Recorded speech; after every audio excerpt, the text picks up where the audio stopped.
Hello friends, welcome back to my channel. Sorry friends, கொஞ்ச நாளாகவே நம்மளோட சேனலில் வீடியோவே வரதில்லை. அதுக்கு ரீசன் என்ன அப்படின்னா, எனக்கு கொஞ்ச நாளாகவே உடம்பு சரியில்லை. ஸோ வாய்ஸ் வந்து கொடுக்கக்கூட முடியல. ஸோ குரலே வெளில வரல. அந்தளவுக்கு ரொம்ப சிரமப்பட்டுட்டு இருந்தேன். அதனால தான் என்னால் தொடர்ந்து வீடியோ போட முடியல. ஸோ என் சுச்சுவேஷனை கொஞ்சம் ப்ளீஸ் ஃப்ரெண்ட்ஸ் புரிஞ்சுக்கோங்க. இனிமேல் கண்டிப்பாக டெய்லி வீடியோ போட நான் முயற்சி பண்ணுறேன். ஓகேவா?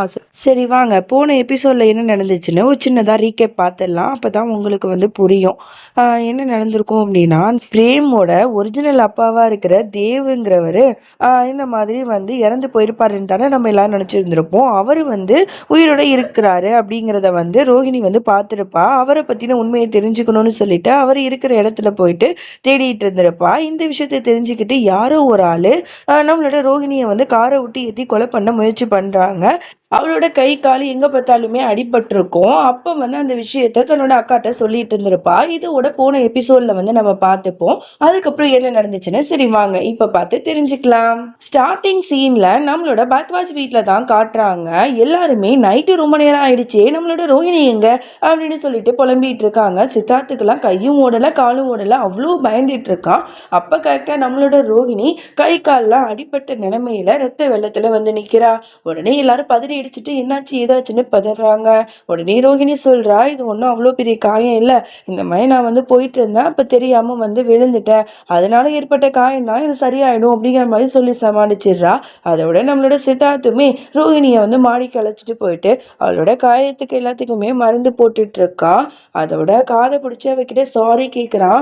என்னை மன்னிச்சிடுமா, நான் உன்னை சரியா கவனிச்சுக்கலன்னு நினைக்கிறேன், அதனால தானே உனக்கு இந்த மாதிரிலாம் ஆயிடுச்சு அப்படிங்கிற மாதிரி வருத்தப்படுறான். உடனே ரோஹிணி சொல்றா, இந்த பாருங்க சித்தார்த், அப்படிலாம் எதுவுமே ஒன்றும் இல்லை, நீங்கள் வந்து அந்தளவுக்கு கில்ட்டியாக ஃபீல் பண்ணாதீங்க, உங்களை மாதிரி ஒரு புருஷன் கிடைக்க நான் தான் கொடுத்து வச்சிருக்கணும், எனக்கு அடிப்பட்டதும் நீங்கள் எப்படி துடிச்சு போறீங்கிறத நான் பார்த்துட்டு தான் இருந்தேன், ஐ லவ் யூ சித்தார்த் அப்படிங்கிற மாதிரிலாம் சொல்லிட்டு இருக்கா.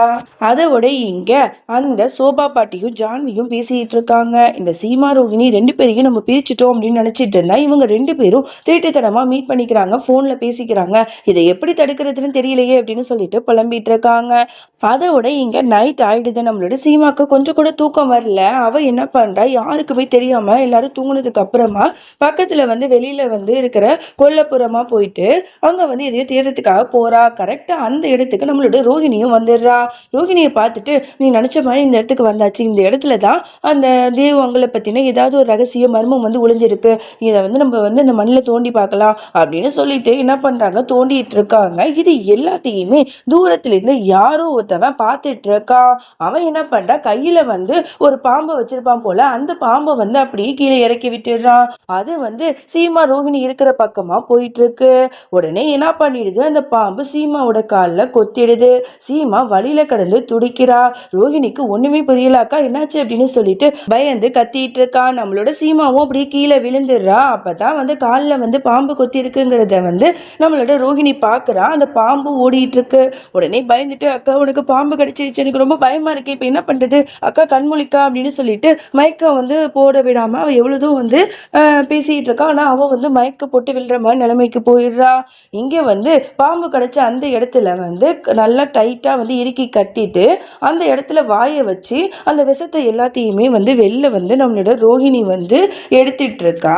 கடவுளே என்னோட அக்காவை காப்பாத்துங்க அப்படின்னு சொல்லிட்டு இவளும் அழுது வேண்டிட்டு இருக்கா. அப்புறம் சீமாவும் கண்முழிச்சிடுறா. ரோஹிணி என்னம்மா ஆச்சு அப்படிங்கிற மாதிரி கேட்கும்போது அவளும் நடந்ததை சொல்றா. உங்களுக்கு பாம்பு கிடைச்சிச்சு, நான் விஷத்தை எடுத்துட்டேக்கா அப்படின்னு சொல்லிட்டு அவங்களும் பதறா. ஏண்டி இப்படி பண்ண அப்படின்னு சொல்லிட்டு, எனக்கு வேற வழி தெரியலக்கா, வாங்க உங்களை வீட்டுல விட்டுடுறேன் அப்படின்னு சொல்லிட்டு அவளை வீட்டுக்கு வந்து அழைச்சிட்டு போறா. இங்க வந்து நம்மளோட சித்தார்த்தை தான் காட்டுறாங்க. ரோஹிணி எங்க போனான்னு சொல்லிட்டு அங்கே இங்கேயும் தேடிட்டு இருக்கா. அப்போ வந்து வீட்டு உள்ளாக்க வரா. வாசல்ல இருந்து எங்க போன அப்படின்னு கேட்டா, இல்லைங்க எனக்கு வந்து தூக்கம் வரல, அதனாலதான் வெளில போயிட்டு வந்தேன் அப்படின்னு சொல்லி சமாளிச்சிடுறா.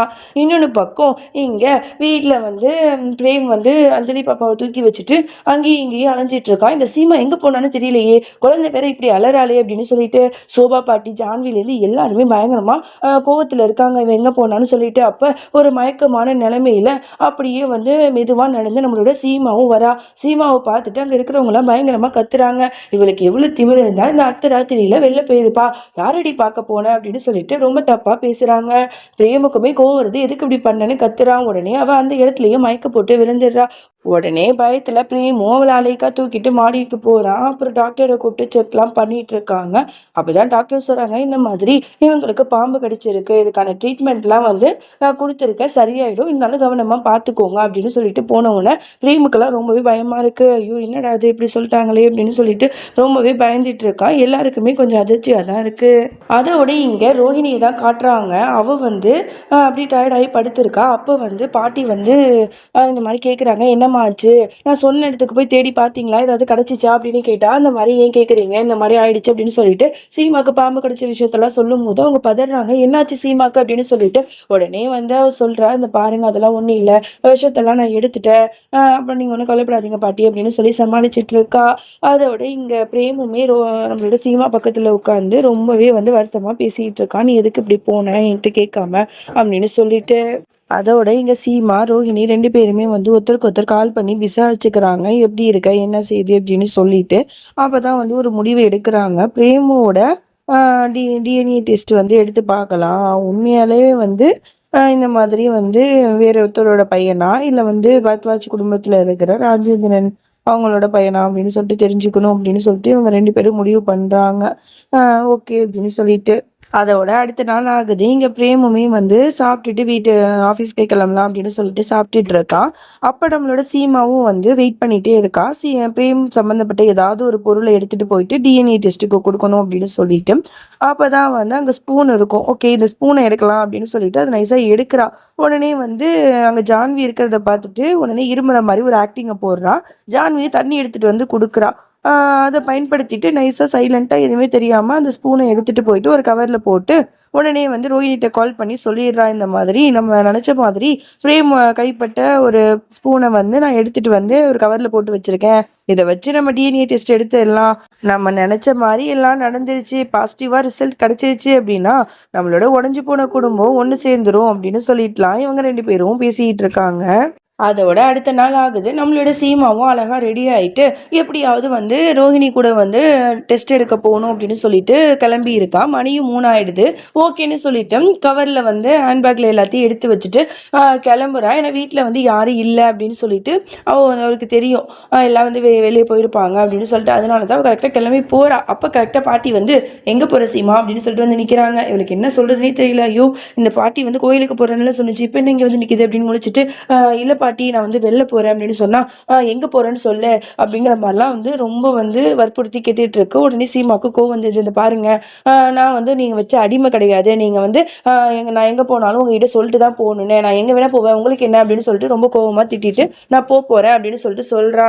உடனே அவங்க வந்து பிளாக்மெயில் பண்ண ஆரம்பிச்சிடுறாங்க. இப்போ நீ மட்டும் போன அப்படின்னா நான் பிரேம் டு பொண்ணை பற்றி தப்பா சொல்லி கொடுத்துருவேன், அப்புறம் என்ன நீங்கள் 2 பேரும் பிரிஞ்சு நிற்க வேண்டியதான், ஏற்கனவே பரத்வாஜ் குடும்பத்தை விட்டு பிரேமை பிரிச்சுட்டேன், அப்புறம் ஒன்றை இருந்தும் நம்மளோட பிரேமை வந்து பிரிச்சிருவேன் அப்படின்னு சொல்லிட்டுலாம் மிரட்டின உடனே இங்கே சீமாவுக்கு ரொம்பவே பயம் வந்துடுது. உடனே எதுவுமே சொல்லாமல் ரூமில் போய் உட்காந்துட்டு வருத்தப்பட்டுட்டு அப்படியே வந்து ரோஹிணிக்கு கால் பண்ணி, இல்லைம்மா நான் டெஸ்ட்டுக்கு வர முடியாது, இந்த மாதிரி இந்த பாட்டி வந்து மிரட்டுது அப்படின்னு சொல்லிட்டு எல்லா விஷயத்தையும் சொல்லிடுறா. உடனே வந்து ரோஹிணியும் வந்து ஒரு ஐடியா கொடுக்குறா. நான் ஒரு ஐடியா வச்சிருக்கேன்க்கா அப்படின்னு சொல்லிட்டு. அதோட இங்கே ஜான்வியுமே வந்து வந்துடுறா போல ஹாஸ்பிட்டல்லேருந்து. அதோட வந்து யாரோ காலிங் பெல் அடிக்கிற சவுண்டு கேட்குது. பாட்டியும் போய் பார்க்கறதுக்காக போகுது. ஆனால் சீமாக்கோ ரொம்பவே பயமா இருக்கு. ஐயோ ரோஹிணி வந்து ஏதோ பிளான் இருக்குன்னு சொன்னாலே, ஒருவேளை அவ தான் வந்து நிற்கிறாளோ அப்படின்னு சொல்லிட்டு ரொம்ப பயத்தில் நடுங்கி போய் நிற்கிறா. அதோட இந்த பாட்டை நம்ம முடிச்சுக்கலாம். இதுக்கப்புறம் என்ன நடந்துச்சு அப்படின்னு சொல்லிட்டு நாளைக்கு பார்க்கலாம். இந்த எபிசோட் எப்படி இருந்துச்சுன்னு சொல்லிட்டு மறக்காம கீழே கமெண்ட் பண்ணுங்க. தேங்க்ஸ் ஃபார் வாட்சிங். Bye friends.